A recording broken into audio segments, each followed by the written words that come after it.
Hi friends, welcome to കട്ട്ലൻ craft. എല്ലാവരും സുഖമായിട്ടിരിക്കുന്നല്ലോ. ഇവിടെ നല്ല വെയിലാണ്, 49 ഡിഗ്രി ചൂടൊക്കെ വന്നു. ഇപ്പോൾ 2 ദിവസമായിട്ട് ചെറിയ ചാറ്റമഴയുണ്ട്. അപ്പോൾ നല്ലൊരു ക്ലൈമറ്റായി. പിന്നെ എന്താണെന്ന് വെച്ചാൽ ഇപ്പോൾ പാവയ്ക്കയുടെ സീസണാണ്. ഇവിടെ പാവയ്ക്ക നമുക്കൊരു 30 രൂപ വെച്ചിട്ട് കിട്ടുന്നുണ്ട്. അപ്പം സാധാരണ എങ്ങനെയാ വെച്ചാൽ ഓരോ കിലോ കൊണ്ടുവന്നിട്ട് ഞാൻ കൊണ്ടാട്ടം ഉണ്ടാക്കും. പക്ഷേ മമ്മി ഉണ്ടാക്കുന്നതെന്ന് വെച്ചാൽ വേറൊരു ടൈപ്പിലുമാണ്.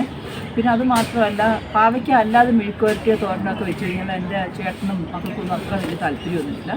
കൊണ്ടാട്ടം ഉണ്ടാക്കുകയാണെങ്കിൽ അവർ വെറുതെ ആണെങ്കിൽ അതുപോലെ നമുക്ക് നല്ല ക്രിസ്പിയായിട്ടിരിക്കും. പിന്നെ ഹെൽത്തിയാണ്, തൈരൊക്കെ ഇട്ടുണ്ടാക്കുന്നതുകൊണ്ട്. അപ്പം മമ്മി ഉണ്ടാക്കുന്ന കൊണ്ടാട്ടം എങ്ങനെയാണെന്ന് കണ്ടു നോക്കുക. എന്നിട്ട് കണ്ടതിന് ശേഷം എല്ലാവരും അഭിപ്രായം പറയണം, എല്ലാവരും ട്രൈ ചെയ്ത് നോക്കണം. നല്ലൊരു ഇതാണ്. നമുക്കൊരു വർഷത്തേക്കിന് ഇതേപോലെ ഉണ്ടാക്കി നമുക്ക് 1, 2, 3 വർഷം വേണേലും ഇരുന്നോളൂ. നമുക്ക് ഇതുപോലെ ചീത്തയാവാതിരിക്കുന്ന ഒരു സാധനമാണ്. പാവയ്ക്ക സീസൺ ആകുമ്പോൾ ഇങ്ങനെ ഓരോന്ന്. അതുപോലെ തമിഴിൽ പിന്നെ മദ്രാസിലൊക്കെ ഞങ്ങൾ താമസിക്കുന്ന സമയത്ത് തമിഴിൽ എങ്ങനെയാണെന്ന് വെച്ചാൽ അവർ ഉള്ളിയും കൊണ്ടും വെണ്ടയ്ക്കയും ഒക്കെ സീസൺ അനുസരിച്ച് അവർ ഇതുപോലെ തന്നെ ഉണ്ടാക്കും. എന്നിട്ട് അവർ ഓരോ വലിയ ഡപ്പയിലാക്കി ഇങ്ങനെ വെച്ചേക്കും. അവരുടെ ഒരു പ്രധാന ഡിഷാണ്. ചോറിൻ്റെ കൂടെ അവർക്കിത് എന്തെങ്കിലും ഒരു കൊണ്ടാട്ടം ഇല്ലാതെ അവർ കഴിക്കത്തില്ല. അപ്പം നമുക്കിതെങ്ങനെ ഉണ്ടാക്കണമെന്ന് നോക്കാം. മഞ്ഞപ്പൊടി ഉപ്പും വെള്ളത്തിൽ കലക്കിയിട്ട് അതിനകത്ത് വേണം ഈ പാവയ്ക്ക കഴുകിയെടുക്കാൻ. കഴുകിയെടുത്തിട്ട് പിന്നെ ഓരോന്നിൻ്റെ അരി കളഞ്ഞിട്ട് വേണം അരിയാൻ.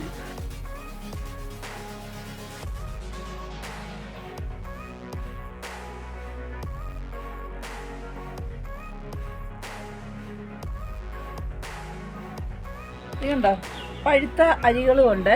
ഇതെല്ലാം ഞാൻ എന്ത് ചോദിച്ചാൽ ഗാർഡനിനകത്ത് നടും. നമുക്ക് നട്ട് പാവയ്ക്ക കിട്ടും. ചെറിയ ചെറിയ പാവയ്ക്കയാന്നേ ഉള്ളൂ, എന്നാലും കുഴപ്പമില്ല, വിഷമില്ലാത്തതല്ലേ. ഇതെല്ലാം ഞാൻ അങ്ങ് പാവ് വെക്കും. പിന്നെ മമ്മി എല്ലാം ഒരേപോലെ അരിയണം, ഇല്ലയോ? എല്ലാം ഒരുപോലെ അരിയണ്ടേ?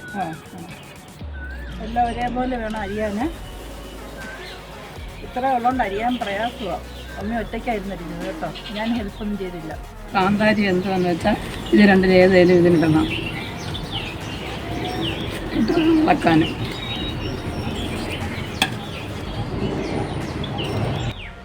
ആവശ്യത്തിന് ഉപ്പിട്ടിളക്കി ഉപ്പും തൈരും കൂടി ഇട്ടിളക്കണം. ഒരു പാക്കറ്റ് ഉപ്പുണ്ട്, ഒരു പാക്കറ്റ് തൈരുണ്ട്. സോറി, ഒരു പാക്കറ്റ് തൈര് കുറേശ്ശെ അടിക്കാൻ ഞാൻ ഇളക്കട്ടെ. അമ്മ ഇങ്ങനെ ഇളക്കി കൊടുക്കുക. 1 കിലോ 1 ലിറ്റർ അല്ലയോ? 1 ലിറ്റർ തൈരാണേ ഇപ്പം നമ്മൾ എടുക്കുന്ന. ആവശ്യത്തിന് ഇളക്കി നോക്കിക്കൊണ്ട് വേണം എടുക്കാൻ. തൈരും ഉപ്പും കൂടി ഇട്ടിളക്കണം, ഇല്ലേ? നല്ലതായിട്ട് വെക്കട്ടെ അമ്മേ. നമുക്ക് കയ്പ്പ് കുറവായിരിക്കും തൈരിട്ട് കഴിഞ്ഞാൽ ഉള്ളൊരു ഗുണം അതാണ്. കയ്പ്പ് നല്ല കുറവായിരിക്കും, നല്ല ടേസ്റ്റാണ്. കുട്ടികളൊക്കെ തിന്നാൻ നമ്മൾ ചുമ്മാ ഇങ്ങനെ വറുത്ത് ക്രിസ്പിയായിട്ട് നമുക്കങ്ങനെ ഉപ്പേരി ഉണ്ടാക്കി തരുന്നപോലെ തിന്നാൻ പറ്റും. നമുക്ക് ഒത്തിരി അങ്ങ് ഇളക്കാൻ നിൽക്കുകയാണ്. കൈ കൊണ്ട് ചിലപ്പോൾ പൊടിയുവേ. അപ്പം ഇങ്ങനെ ഇളക്കിയതിന് ശേഷം പഴുത്തതുള്ളതുകൊണ്ടാണ് പൊടിയുന്നത്. അതിന് ശേഷം രാവിലെ ഇത് ആവി നല്ലതായിട്ട് ആവി വരുത്തി വെയിൽ തെറ്റി ഉണക്കണം. 3-4 വെയിൽ കൊണ്ട് കഴിയുമ്പോൾ ഒരു രാത്രി ഫുള്ള് വെക്കുന്നുണ്ട്. ഇത് ഇങ്ങനെ അടച്ചു വെച്ചേക്കുക.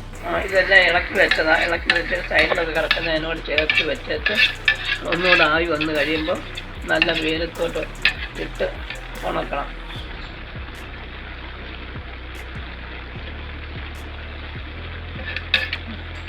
അങ്ങനത്തെ വെള്ളമെല്ലാം പറ്റണോ? വേണ്ട വെള്ളമൊന്നും പറ്റണ്ട.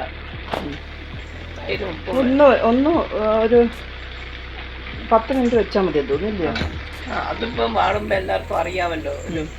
വാടുന്നതിൻ്റെ ഇതാണേ അളവ്. ഒന്ന് വാടിയെങ്കിലേ പിന്നെ അത് എത്ര വർഷം വേണേലും ഇരിക്കുന്ന അങ്ങനെ പാട്ടി ഇട്ടാലേ ഇരിക്കത്തുള്ളൂ.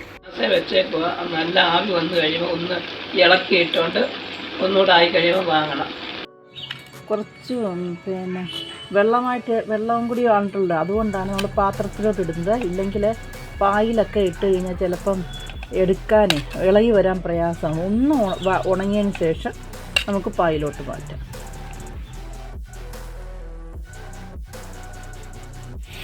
നല്ല 3 ദിവസത്തെ വെയിലും കൊണ്ട് നല്ല രീതിയിൽ നമുക്ക് പാവയ്ക്കത് നല്ലതായിട്ട് ഫ്രൈ ചെയ്ത് നല്ല ക്രിസ്പിയായി. ഒന്നുകൂടെ 4-ാമത്തെ ദിവസം ഒന്നുകൂടെ ഒന്ന് വെയിലത്തിടുവാണ്.